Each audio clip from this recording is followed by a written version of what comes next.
Hey there, it's Lake Shay here. It's day 31 of my 108-day juice fast, and today is one of those days where when I say 108 days, I think, oh my God, what was I thinking? Anyway, I'm doing pretty good. I've lost, I haven't weighed in a couple of days, or I did weigh, but I'm not really paying attention to it. I guess I recorded it on my blog. But I think I've lost around 17 pounds, and I seem to be bouncing around, up or down a pound or so off and on. And I've started walking. This morning I walked 5 miles, and I've been doing a little bit of exercise, and so I'm sure that'll cause a little bit of water retention. It usually does with me. So I'm just really not too invested in the what I weigh thing. But what is on my mind is day before yesterday, or maybe it was yesterday and today, I've had a lot of cravings, and I've just been watching my mind a lot. And I'm so curious why it is that when mental,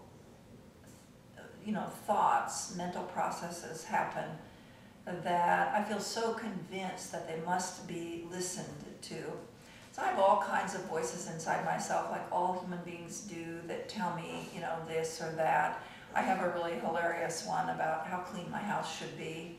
And I know that a person's goodness is not measured by how clean their house is, and yet I have this little voice that's pretty consistent that is constantly telling me all day, it's the housekeeper, that I should keep my house clean. And mostly I've learned to ignore it, but not totally. And of course we listen to those voices. The more stressed we are, or the more fragile or off balance we are, the more we listen to those voices, and I'm no exception to that. So in the last couple of days I've been working really hard to just hear those voices or those thoughts as it's just stuff in the air, So when the wind blows outside, I don't get all sucked up in that. Certainly not literally, and also not figuratively, because I don't think the wind is me. But when thoughts go by, I think they're me. I identify with those thoughts, and so then they seem more real and not so much just noise in my head. And it's a complicated subject, and I've really been contemplating it for, I guess, a couple of decades now. But it's been very intense series of thoughts in the last 2 days around food craving, and it launches little stories with which I am very familiar around needing to take control and needing to try something different and needing to get on with the next stage and all of that. So there's a part of me, of course, that's convinced by all of that, and then there's a part of me which just thinks, you know what, you just need to hang out and be in with this. This is just whatever we do, the grass is always greener somewhere else. And so I definitely don't think there are any serious health issues, any protein deficiencies. I don't have any sense of that going on at all. And so I think this is more just flotsam and jetsam of the mind, the moving mind. And so that's kind of how I'm treating it. And we'll see. I could fold on this whole thing, you never know. I don't intend to drive myself nuts with any part of this process.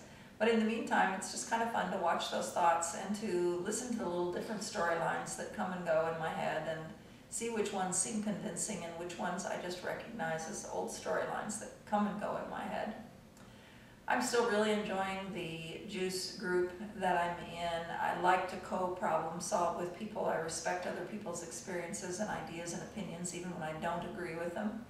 And so I like to see it, and sometimes I don't agree with something, and months or years later I find out that I was wrong. And so I always like to hold what I call the 5% uncertainty principle, that an idea that I've rejected may actually be right, and I like to hold the same thing about my own ideas, that how I feel about something, it's my truth today, and the truth is a movable object because it's always a matter of perspective.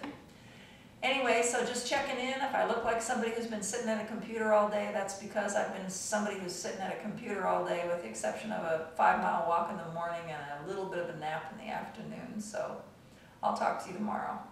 See you later. Probably want to see that I got on my red cowgirl boots today, which I got from a friend who was tired of wearing them.